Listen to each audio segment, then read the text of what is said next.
Good afternoon, everyone. So, in the last lecture, we have started your new unit, that is fourth unit, governors and flywheel. So, in the last lecture, we have seen what is meant by governor, what are the types of governor, and in upcoming lectures, we will see what is the stability, sensitiveness, isynchronism, and effort and power required for the governors.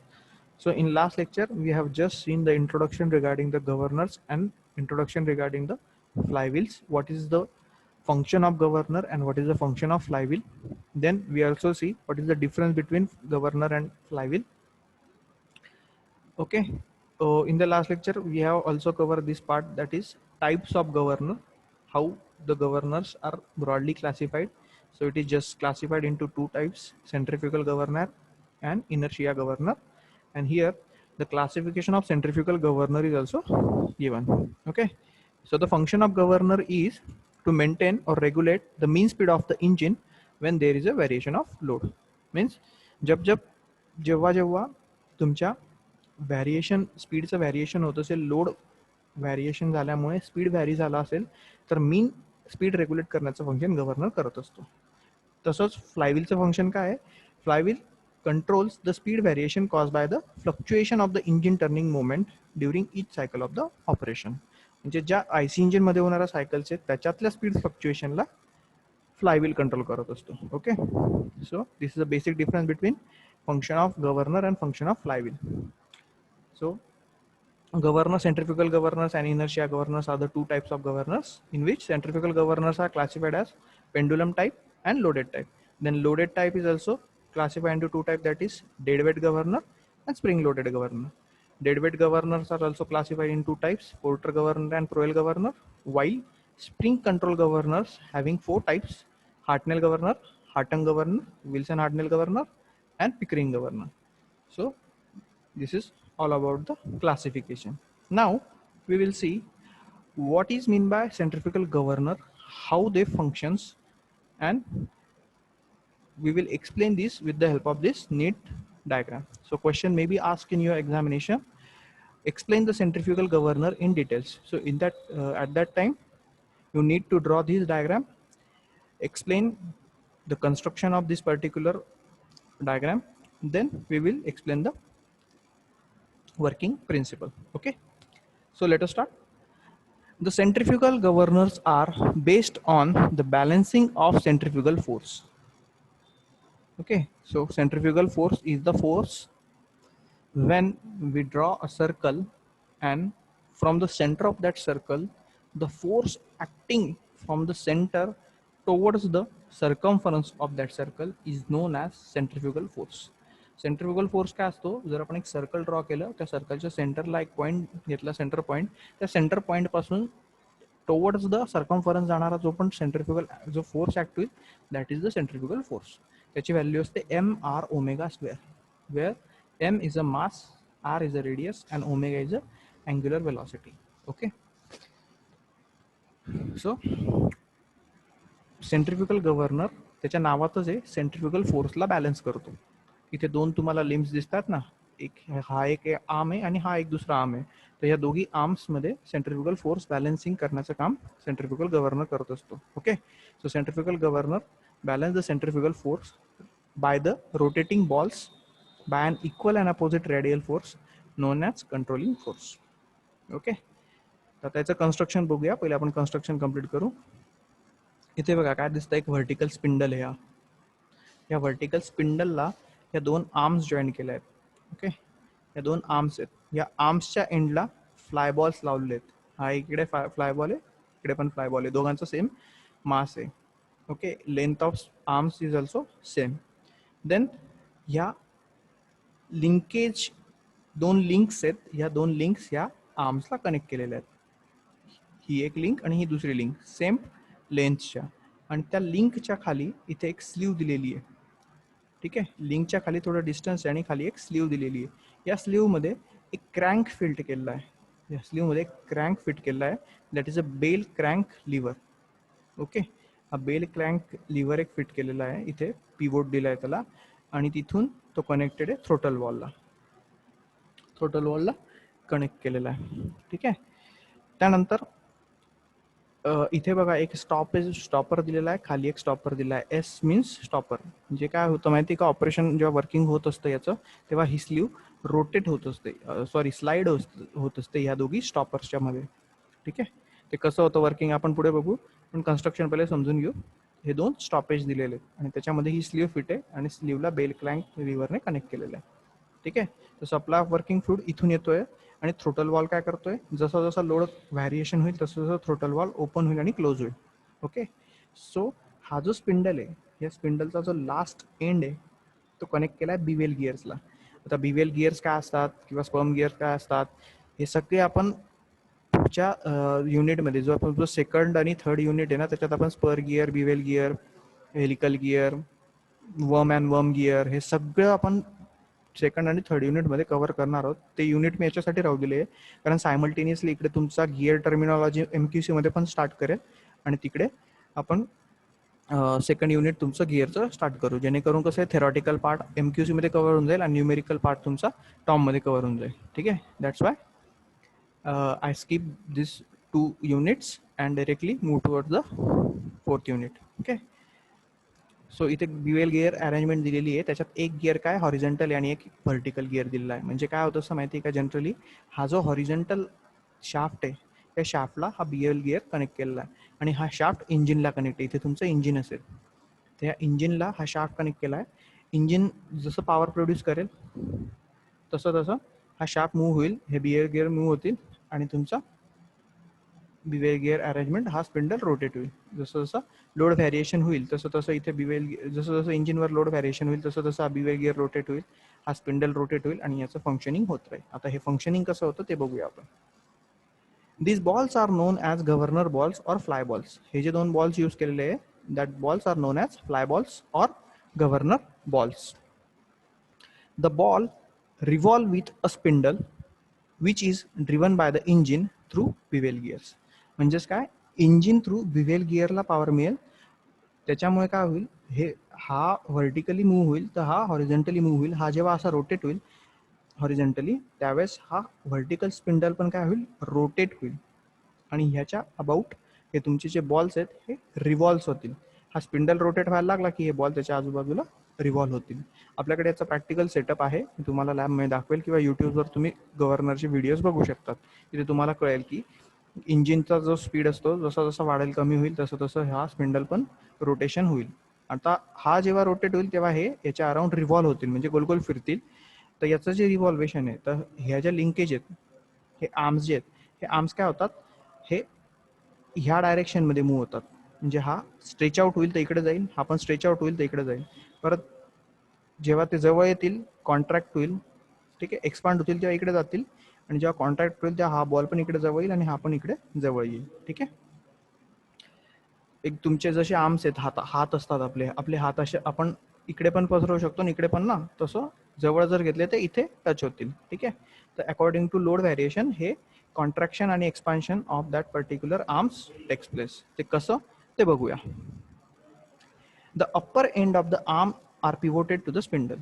या particular आर्म्सचं upper end इथे pivot केलेलं आहे. ठीक आहे. So that the ball may be rise up or fall down as they revolve about the vertical axis. म्हणजे त्याच्याने काय होईल, हे जे बॉल्स आहेत हे अप अँड डाऊन मूव्ह होऊ शकतात. इथे पिवोट जॉईंट दिल्यामुळे अप अँड डाऊन मूव्ह होऊ शकतात, जसे ते व्हर्टिकल ॲक्सिसच्या अबाउट या व्हर्टिकल स्पिंडलच्या अबाउट रिव्हॉल्व व्हायला सुरुवात करतील. त्यावेळेस ते वर खाली अप डाऊन करू शकतात, कारण की ही लिंकेजची जी हाईट आहे ही कमी जास्त होऊ शकते. The arms are connected by the links to the sleeve. आता हे लिंक थ्रू या स्लीवला कनेक्टेड आहेत. Which is keyed to the spindle, म्हणजेच ती स्पिंडलला की केलेली आहे. This sleeves revolve with the spindle. ही स्लीव पण काय करते, रिव्हॉल्व होते या स्पिंडल सोबत, but can slide up and down. म्हणजे ही स्लीव काय होईल, अप अँड डाऊन स्लाइड होईल. बघा इमॅजिन करा, सिम्पल आहे. हा जो फ्लाय बॉल आहे, हा जसा जसा लोड वाढेल ना तसं तसं याचं कॉन्फिगरेशन चेंज होईल. म्हणजे काय होईल, हा अप अँड डाऊन मूव्ह होईल, हा पण अप अँड डाऊन मूव्ह. याला ह्या लिंक कनेक्ट केला आहे, त्याच्यामुळे ह्याच्यामुळे काय होईल, या लिंक कनेक्शनमुळे ह्या लिंक वर जातील खाली जातील. तर हा पण तुमचा स्लीव जो आहे, हा पर्टिक्युलर स्लीव जी कनेक्ट केलेली आहे ती पण काय होईल, ह्या स्टॉपरच्या आतमध्ये स्लाइड होईल, वर जाईल खाली येईल, वर जाईल खाली येईल.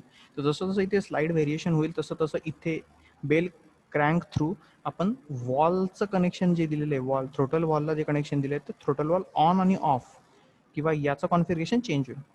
ठीक आहे, हा वर गेला समजा तर थ्रोटल वॉल बंद होऊन जाईल, हा खाली आला तर थ्रोटल वॉल उघडून जाईल. ठीक आहे, आणि सप्लाय ऑफ वर्किंग फ्लुइड हा होत राहील. तर याचं जसं जसं स्लायडिंग होईल तसं तसं याचं 0 to 100% ओपनिंग आणि 100 to 0% क्लोजिंग होत राहील. Okay,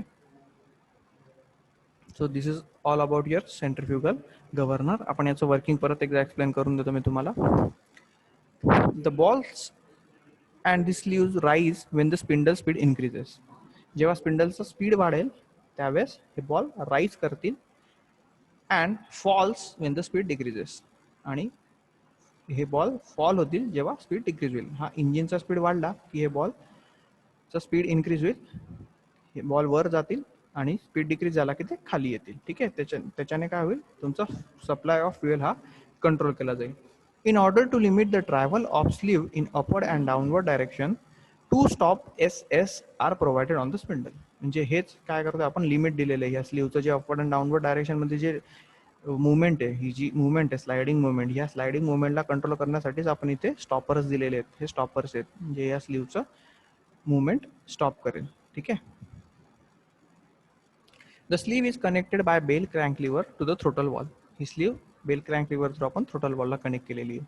the supply of working fluid decreases when sleeve rises. ही स्लीव जेव्हा वर जाईल, ही स्लीव जेव्हा वर जाईल त्यावेळेस काय होईल, कारण लोड तुमचा कमी झाला, इंजिनवरचा लोड कमी झाला तर ही स्लीव वर चालली जाईल.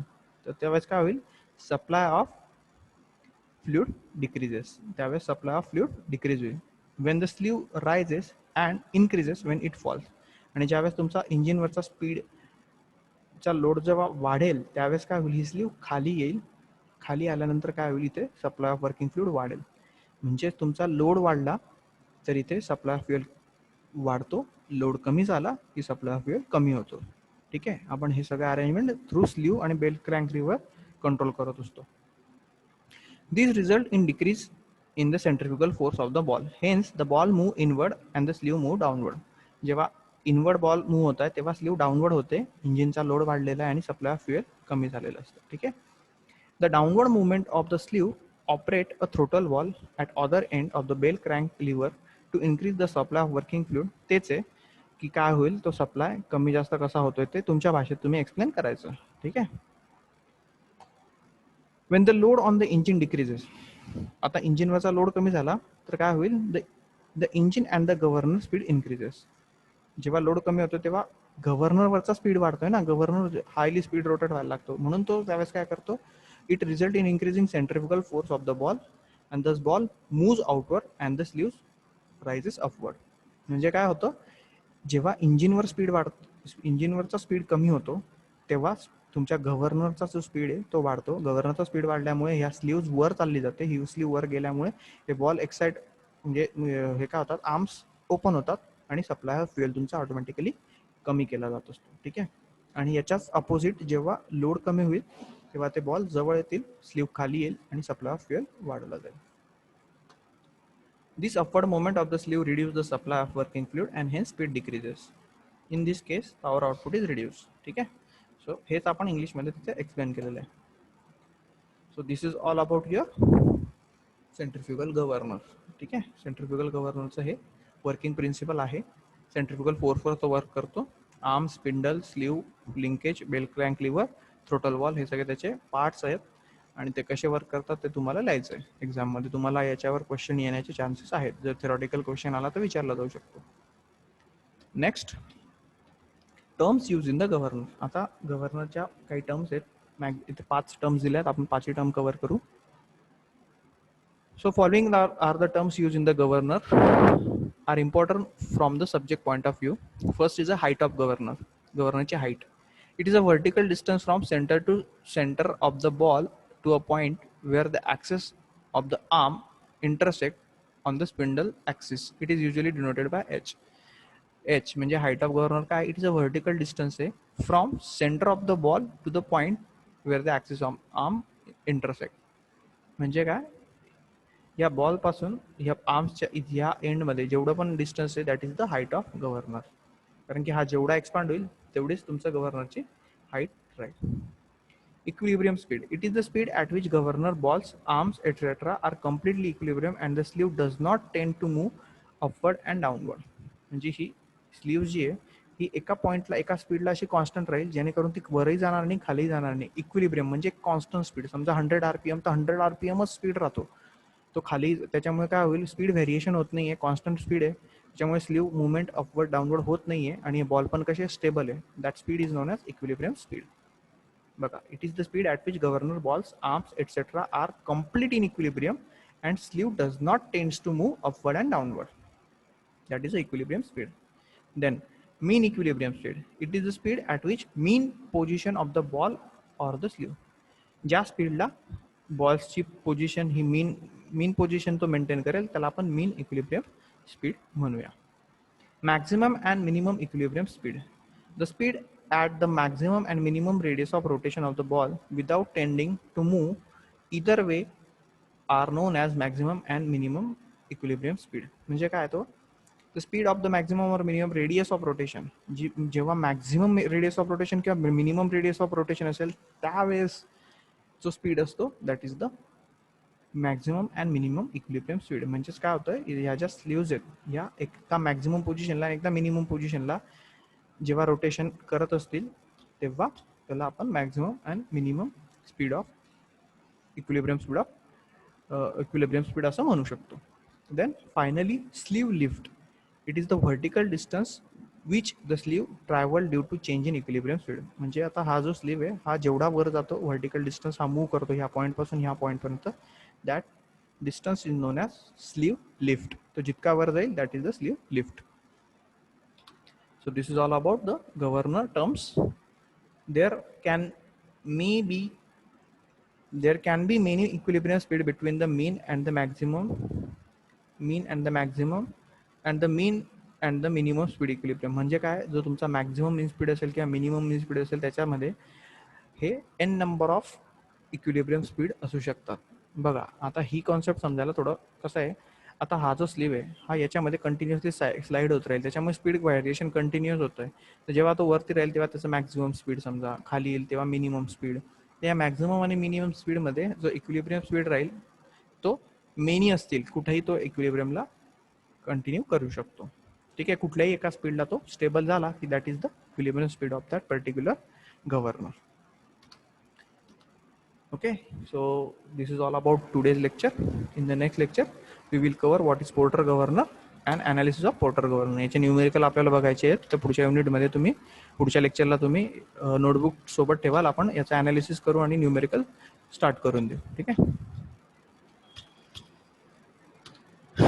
Okay, so I will stop the lecture.